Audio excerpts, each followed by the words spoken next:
The first one is building a social media agency or just becoming a social media marketing consultant. So here's the opportunity, right? People think that there's an oversaturation of social media managers out there. Here's the truth, there's not enough of them. Think about it this way. How many businesses, how many people over 40 that you know that can't even simply turn on Instagram, right? Well, there are business owners out there right now that are making 6 and 7 figures that have a brick and mortar business that have no digital presence at all, and they're missing out on tons of opportunities there to generate leads, to make sales, et cetera, et cetera. The list goes on. If you're watching this on YouTube, obviously you know the benefit of YouTube. So what you're going to do is, one, identify which platform comes to you with ease. It's the platform that you've been using for years, you think nothing of it, you love diving into the intricacies of it, what type of content is working on that platform. Figure out that platform first. That's gonna be the platform that you start with. The second thing is identify an industry that you know pretty well, right? So for me, for example, it's business consultants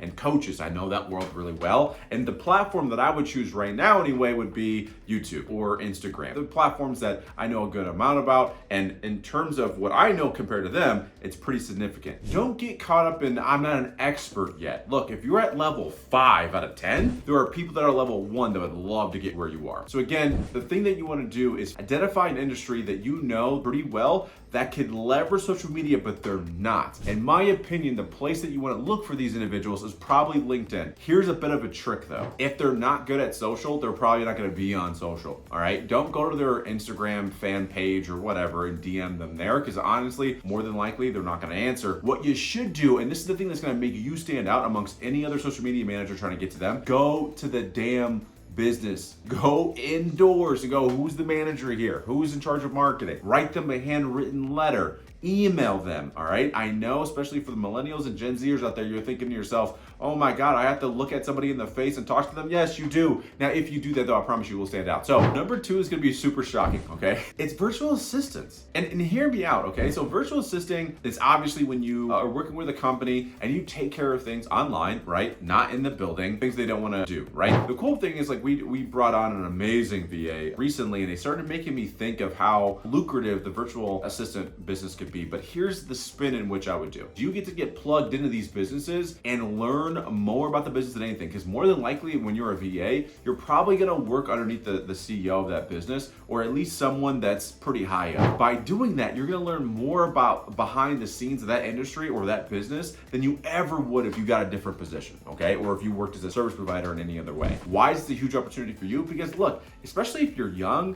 you just graduated college, or you're not really sure about the online space in general, it's a really good place to think of it as your apprenticeship. This is going to be where you learn the ins and outs of the business, understand what you want to do, and you're going to have so many different tasks, you'll be able to figure out which one you like. You do some data entry, you're like, I don't really like that. You work in some systems, you're like, nah, that's not there. But then you start working on, for example, lead generation strategies, and you go, this is it, this is my next business. And so it's a great opportunity. And here's how you can scale with this business, which is even better. You're now going to train other people on how to get to where you are, how to become a virtual assistant. You're going to take the best of those virtual assistants, and then you're going to create an agency. Eventually, you don't even have to be the virtual assistant anymore. You're just going to outreach to other people, generate leads, and get more business for the people that work for you.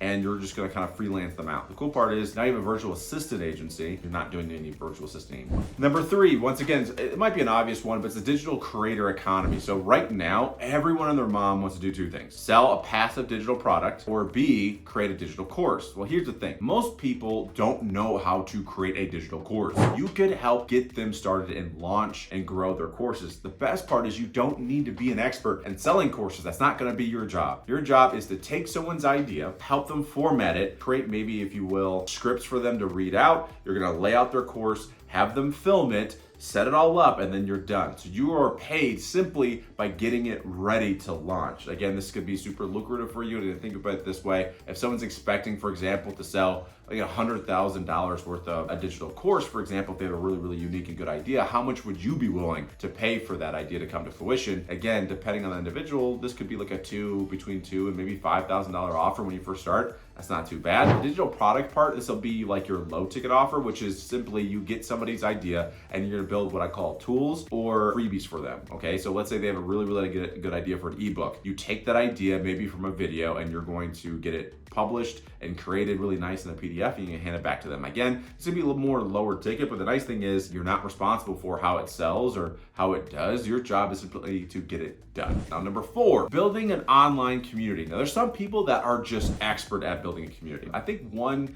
area that it's not utilized enough, for example, is like a fitness community. So I want you to imagine that you don't feel like you're an expert yet, right? I don't want to coach anybody. I want to bring together a group of individuals that are like-minded. What you could do is this: you're going to build a community around that purpose, and then to make more money, you simply just have a community fee. This could be $50, $20, $100, whatever you want. Next to that, what you can do is curate information. You bring on guest speakers maybe once a month on the subject that are experts, and all you're doing is facilitating that. Again, you can build up the community. It's a great way to make money, but also have a great community. This is something that we did, for example, for the Elevated Coaches Academy. So it's a coaching program, but I think more than anything, it's a community. And all I did was I wanted to bring some of the best coaches I knew together. That way we can learn from each other. We can constantly grow together. We can hold each other accountable. These are all really great things that make it a community. So in doing that, it's $97 a month. It's super low ticket. And again, we were able to create a pretty cool community. This is something that you could do again as well. And number 5, this one is